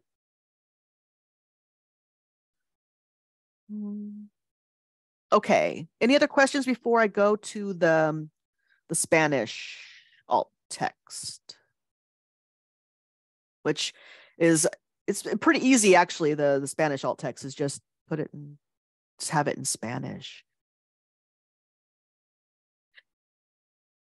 Yeah. Yeah. And sometimes you just have to, trust trust in your skills as a remediator that you've done it and it's good and it's just Adobe. And it's, you're doing way above what happens a lot of times. So yeah, don't stress about those little, little things that Adobe's barfing at. Spanish alt text, we'd like to have the alt text in Spanish, because obviously someone who's listening to it has pulled up a Spanish version and they're going to want to listen to it if they're listening to assistive technology in Spanish. Yeah, that's, and it's done the same way, the same process for tagging, and the same rules apply for that. So a lot of times I think when we have those documents, the person who's doing it would provide the alt text to us if needed, or we would put it through if we're in a pinch and we're trying to dream up the alt text, which we don't do very often, because most times we don't really know what the author of that document really wants to say, and we're just going through the steps of, we're just looking at tags and the order of tags and not looking at the content of what's on the screen. And you might be like that too, but try to go back to the author and see if they will generate alt text for you in the correct language.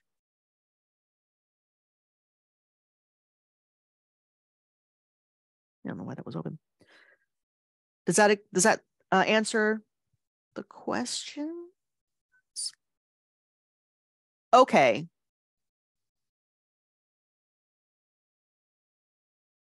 Yeah. Right. So if you have a document that's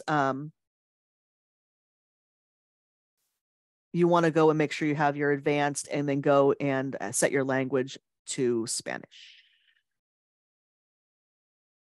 for your Spanish documents. And if you have a document that is bilingual, you can set the language in that document by highlighting the document and setting the language. And I'm not sure then when you put it into a PDF, you can't distinguish it back and forth. So you actually can. Okay. So you can do the same highlighting piece to do that.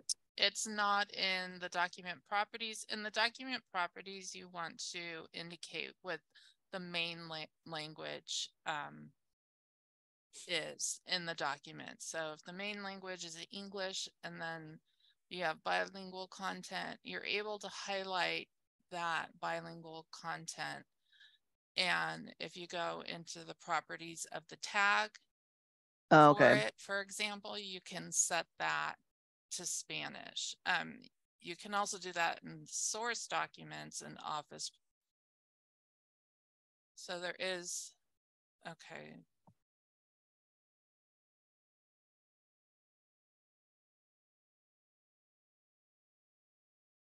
Is it under role maps? Under properties. Oh.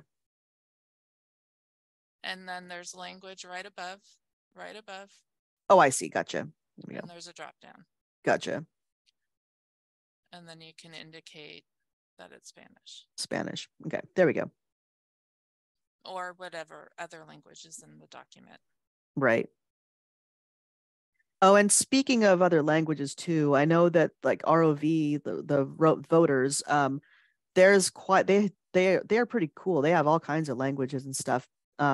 Sometimes though, if the language is spelled out in the characters like Chinese or Vietnamese, Korean, unfortunately, the reader might read them as wingdings versus letters just because of the limitations. But again, not everyone is going to be using, or typically people who are visually or need assistive technology to hear are going to be listening to a program that's going to be able to parse that better. So here's hoping, because I feel bad when there's like all kinds of characters and it's like, oh, please don't listen through Adobe. It's going to read it weird. Okay.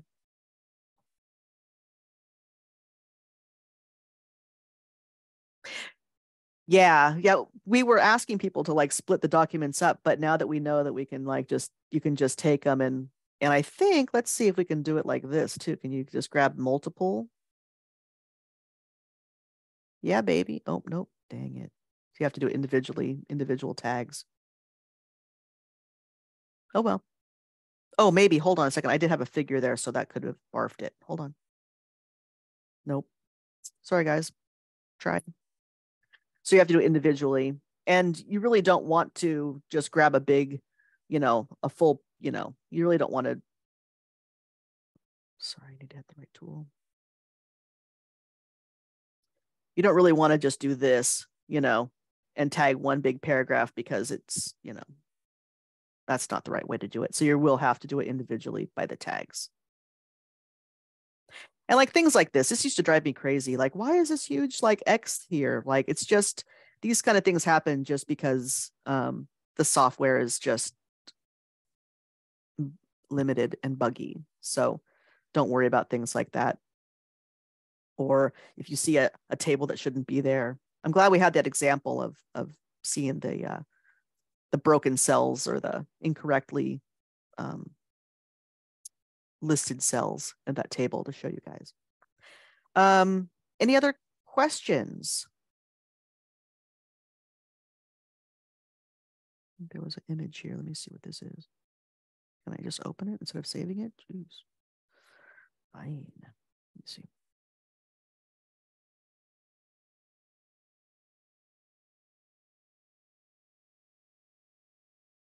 I just want to bring up one thing when it does come to different languages. Best practice is to have a different document for each language. We do know that there is some content, for example, in presentations, you want to have the English on one side and the Spanish on the other. That has come up. So in those situations, we are able to tag that bilingual content as Spanish, for example.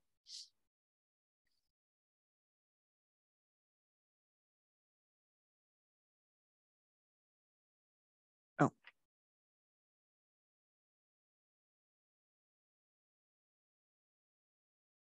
Sorry, I was looking at the image that was shared.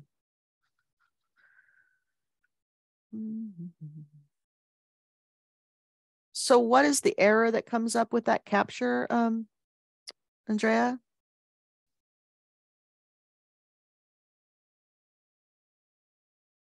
Is it, I see that it should be a link, but is it not letting you? Oh, right. So then, right click on that link.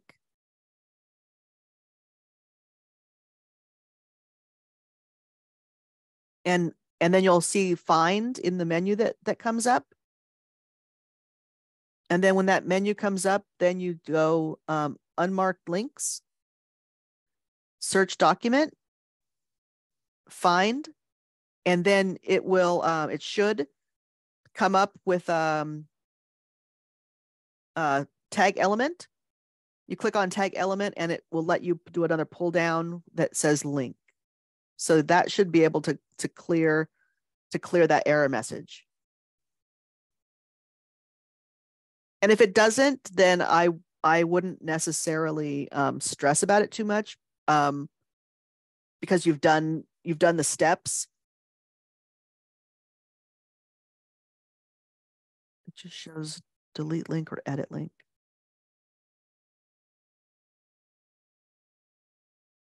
You don't have an option for find.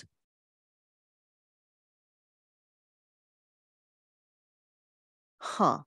Is it grayed out or is it not even there?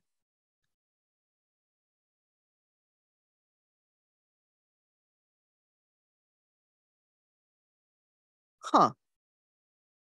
So you're in tags, it looks like.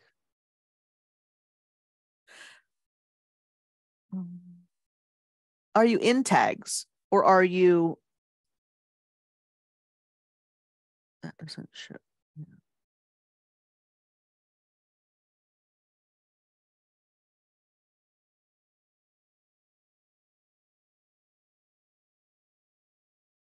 Are you in, it doesn't, I'm not sure that you're in the tags things. It says page 24, and I don't know that you should be seeing pages when you're in the tags panel. You should, that's where you should be, is tags. It doesn't find it on, and it says it's not at the tags panel. Says it's not. And what is it currently tagged as? Is it tagged as a paragraph? Or will it, because it lets you highlight it. Yeah. And the link is not broken? No, because like on the actual document, I can click it and it takes me there. Yeah. So I'm in the contents, and then if I press link there, it says find contact from selection. Yeah. Find. And it doesn't find anything? And then, sorry, I was looking at the actual document when you said that. So put find unmarked links. Yeah. Okay. Search page. It says find completed. But nothing. But nothing is in there. Then I wouldn't worry about it too much. I don't know if it doesn't find it, how to force it to find it. Oh wait, no, I found it. I was on search page instead of search document. Oh, okay. Okay. So it did find it. Click on it. So then so then tag element, that tag element should be activated.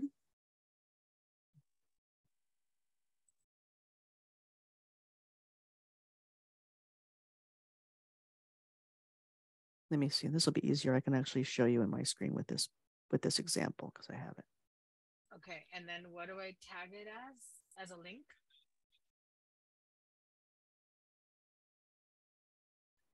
So you'll want to, sorry, I'm just going to go through the steps here so you can see it on the screen. So then tag element, come on now. Oh yeah, right, because it's already done. Okay, so then you want to do it unmarked links. Sorry. So tag element. I already told you to do it. I already put tag element, and now it's saying. Yeah, and then you should be able to tag it as a link when you have that second. Do I need to write something underneath where it says title? No. Okay. Okay. No. You can if you wanted to be extra good, but you don't have to.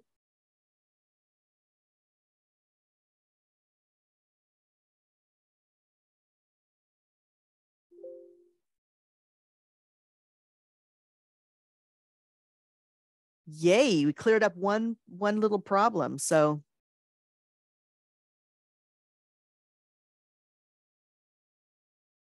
and I don't know why sometimes it does that. Like, why doesn't it find the link? But okay, it did clear 2 of them. So then it's marking another one. I'm gonna try it. Yeah.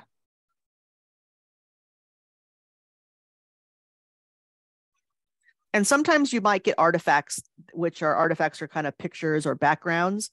And you can do the same thing there to clear out those error messages to get that to register.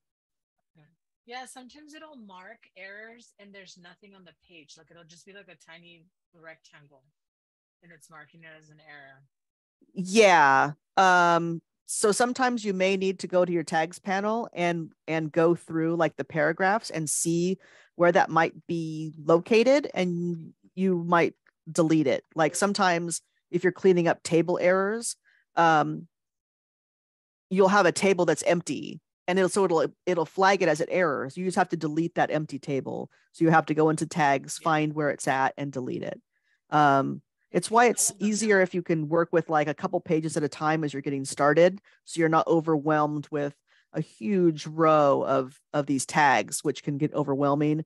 You know, take it in smaller chunks as you get started and then build up from there as you get familiar with how that structure looks. Okay, thank you. It cleared those 3 errors. Ooh, my job here is complete. I know. Awesome. I turned in this document and I just put I put skipped on it because I didn't know what else to do. Yeah, it's one of those things that when you go like to explain, a lot of times the explanation is like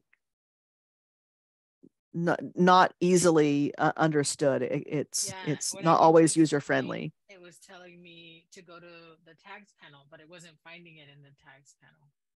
Right. I'm glad I was able for you to get in there and to uncover where the find was, because that's really useful. Yeah. Remediation training in the near future. I don't know. This is kind of a yearly thing. And we haven't been doing a lot of trainings recently because of the COVIDs, but I really like this, being able to do this remotely, because I can show more hands-on stuff versus the in-person items. And let's see.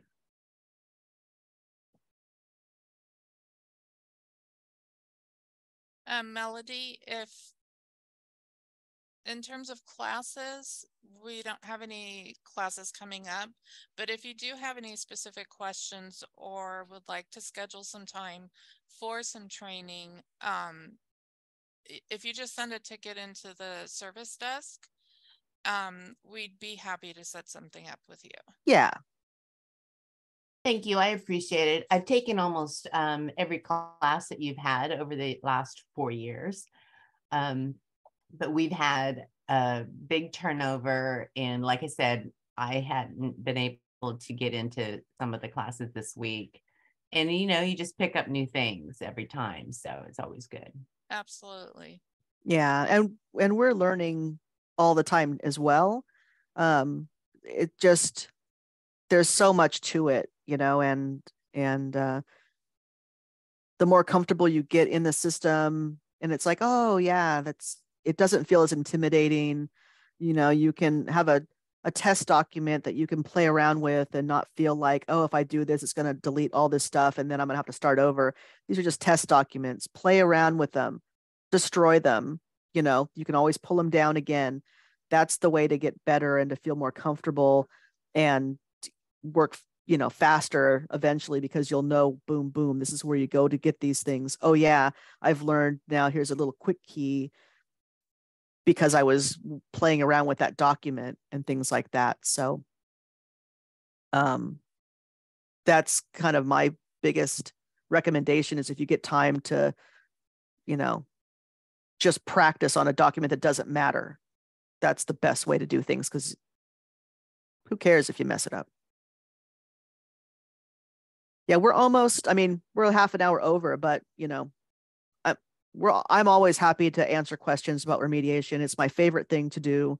I really like it. I like trying to encourage people to be more comfortable with it and not be as intimidated and not be frustrated, because we can find solutions to, like, why is it doing that? Why is Adobe doing that? Well, it's doing it because it's a bug, but here's how you work around it and things like that. So don't struggle in silence, suffer in silence. We're here for you guys.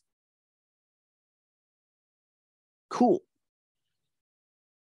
5 stars. Always one of those 5 stars, baby. Tip your driver. I want to do another one pretty soon. I'll do one that's more like a game show. We'll do some Q&A. Tried to have some fun music in the beginning to get you guys all lively. Glad everyone was pretty engaged. Whoa, look at that. Oh, yes. Cool. That's right. Yes. We're going to meet for lunch, and then we're going to have remediate. Like, people would play chess in high school. We're going to have like remediation lunches. Right, Anna? That's right. Don't be strangers. Absolutely. That's right. It's remediation lunch. Let's go. Bring your questions. I'm such a dork. I would totally love that too. Oh, what's wrong with me? That would be awesome. It's pizza and remediation, baby. Hey, no, I'm serious though. Like legit, I would take like sometime like around the noon time if someone had questions and just wanted to like, hey, here's a document. I'm struggling with it. Just email me, man. We'll open up a ticket. We can do this. You know? Right? We are the most awesome. We have more fun than anything. We've been playing D&D, Anna. It's been amazing. Oh my God, it's the best ever. Oh my gosh. I love you guys. Thanks for making my job fun. Thank you. That's right, D&D remediation. Ooh, we can make a campaign. I cast table balancing. Table headers. You guys get me. I like it. See, spread the word that this stuff can be fun, guys. Thanks everybody for attending. Thanks for being a good crowd. Thanks for dealing with me while I'm fumbling with my lists. I'll get that step-by-step done so you guys can have some real training with that and not have to deal with that. Alrighty. You guys have a good Friday Eve.